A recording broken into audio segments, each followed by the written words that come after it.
In this video, we will look at one of the most basic data structures in R. These are basically vectors, list, matrices, and data frames. We'll start with vectors, which are the basic building blocks of any data storage elements in R. You can think of vectors as something that we use to store, let's say, a number, uh, a simple string, complex numbers, or for that matter, any information that we want to, basically use. Uh, Here I have basically set up the entire R script in the form of a markdown notebook. I have used this because it is very straightforward and simple to use, and it is very intuitive in the sense that you can divide your entire code in chunks. So we'll just start with vectors. Here I have few examples where I am storing certain numeric information along with a string and a logical information. The simple way to basically initialize vector is you use a concatenate or a combine assignment operator, which is C, and then specify your values with a comma. In If you look at this, I have basically stored numbers 1 to 5.3, 6, minus 2 and 4. These are some numbers into a vector P. Assignment is normally made by using an arrow in this fashion. Now let's say if I run this, I will just highlight this and press Ctrl Enter. And if I now want to see what's the value in P, I can just I can just basically write it in the console, ask the console what's the value stored in P, and I will get all the values in P. I can also simultaneously see that once P has been initialized, it was stored or it appeared in the environment as a list of variables. Now similarly, I can store a string or a text into a vector. This particular type of vector will be known as a character vector. So I will just again whatever values you want to store, you have to separate it by a comma. Since it is a text, you have to enclose it with double quotes, or a single quote also will work, and then basically combine it using a C operator. I'll just highlight and then press Ctrl Enter. Now one important thing here is I have provided certain explanations or annotations using a hash symbol. Now whatever is post hash is basically commented. So had I put this comment had I put this hash symbol here, then the entire line would have been commented. And let me again put it back. And I can simultaneously initialize a logical vector. By logical vector is nothing but something that has true and false stored into something. So I will just store true and false into R. Now what you can do is R also accepts if you just supply T and F, R still recognizes it as a logical vector or a logical value. I will just initialize this. Now now you can see once PQR have been initialized, these simultaneously appear in the environment. I can check what is the value of R here. For that matter, I can check the value of R here also. See, I can just, but yeah, it is easier while explaining to see everything in console. Now at the starting, I gave only numeric values to P. So once I check the class of P will basically give me what is the type of data stored in P, which is numeric. Likewise, I can check what is the class of Q, which will be character since only text is stored, and class of R will be logical. Now P has certain values stored in it. I can access these values, and I can basically do that by supplying a positional index. Now index in R is a little different from index in Python. Index in Python starts from 0 while index in R starts from 1. So basically if I see what is contained in P, P has 1 to 5.36 minus 2 and 4, and if I see 1 is stored as the first position, 2 is stored at the second position, and so on. So if I just want to see what is stored at the third position, I will just do p square braces and 3. 3 is nothing but the position index, and I will get 5.3. Now let's say I want to see what is stored at the third and the fourth position. I will just supply the positional indices where 3 and 4 are the index vector. So again, once it is a vector, I can use the combine operator and supply the values which are separated by comma. So once I do this, again I will get values 5.3 and 6 in the form of a vector. So this is the beauty of R, whatever operation you do, everything and anything you do in R is a functional sort of arrangement, right? So the beauty of R is that it is a functional language as against Python, which is a classical programming language. Now again, as I know, P has, I think, 6 elements. Yeah, it has 6 elements. Now if I want to know how many elements are stored in P, I can basically do a length P. Uh, what happens, let's say if I want to access the seventh element in P, I already know that there is no seventh element. So once I do this, I will get NA, which is not available.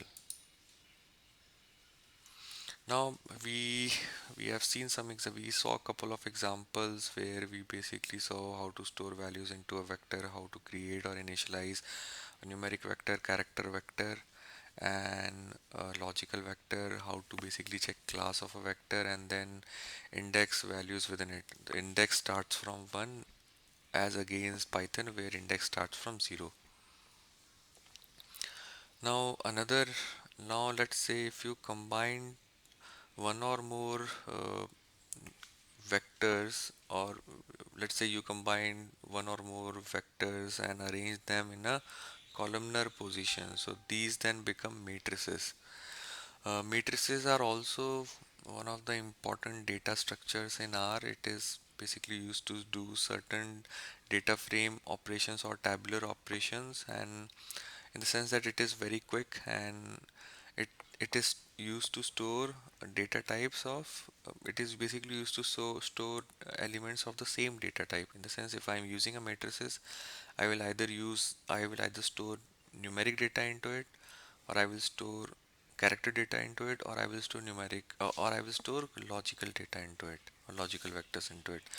I cannot store data from different data types. I cannot store, let's say, a numeric or a character data simultaneously. For that, we use a data frame. Matrices, since data frame is used on a very widespread level in R, matrices will find application to a very limited extent. But yeah, they are pretty uh, in terms of speed, they are faster than a data frame. So yeah, it is good to know how to create how to create a matrix, and how to access elements. If you see, beauty of R is, let's say I want to uh, create numbers from 1 through 6. I can just do 1 through colon 6. Let's say if I want to create a vector x which starts from 1 through 10, and then there are values from 13 through 16. I can just use this sort of arrangement and create a vector here. So let's say if I want to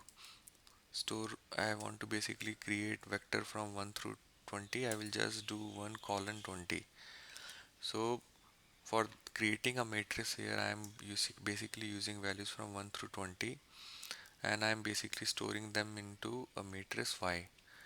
Now, uh, basically, the syntax is you use a matrix function and then you specify what are the values you want to store. Then you specify number of columns and number of rows. Now you can specify either the number of rows or either the number of columns, because again the number of elements in a matrix is nothing but number of rows into columns. Here you have already specified how many elements you want to store. If you specify number of rows, you would already know how many columns, or R would already know how many columns you want in that particular matrix. Now let's go ahead and create this matrix. Now as you see, matrix in the form of Y has been created, which has 20 elements with 5 rows and 4 columns. Now again, if we want to, let's say, access element in the first row and second column, we can just do uh, an indexing operation similar to the vector. Now let's say if I want to access all the elements, I can either do a y, or I can also do y comma within a square braces. Now let's say I want to create, let's look at another example. I want to store four numbers. Cell is a vector. Now I have basically given labels to the row and column names, which is R1 and C1. Again, R names and C names are character vector. I am initializing my matrix, which contains values from cell, which is 126, 24, and 68. Number of columns is 2, number of rows is 2. I'm basically storing numbers row wise. By default, if you don't specify by row argument, it will store numbers column wise, as we saw in the matrix Y. Now let's execute this. Now it is a very simple example where I am storing 2 by 2, where I am creating a 2 by 2 matrix with C1 C2 as the column names, R1 R2 as the row names. Now let's say if I want to access what is the element in the second row and third column, I will get an error, subscript out of bounds, because there is no such element there. uh, so basically this thing you have to keep in mind, that you don't go out of bound while trying to access values in a particular data structure. Now let's say I want to access fourth column of y is, so let's look at y first, and then what is the fourth value of y, fourth column of y, it is basically this. If I only want to access the third row, it is basically this. So by now you must have already come to know that within square braces, rows and column indices are separated by a comma. Whatever comes after comma is basically used to refer to columns, and whatever comes before comma is used to refer to rows.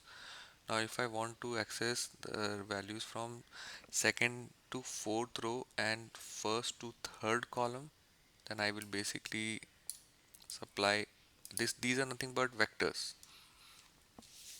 If I just want to look at class of y, it will basically give me a matrix. However, y of 3 is nothing but a vector. A matrix is made up of vectors, individual vectors, I told you, right?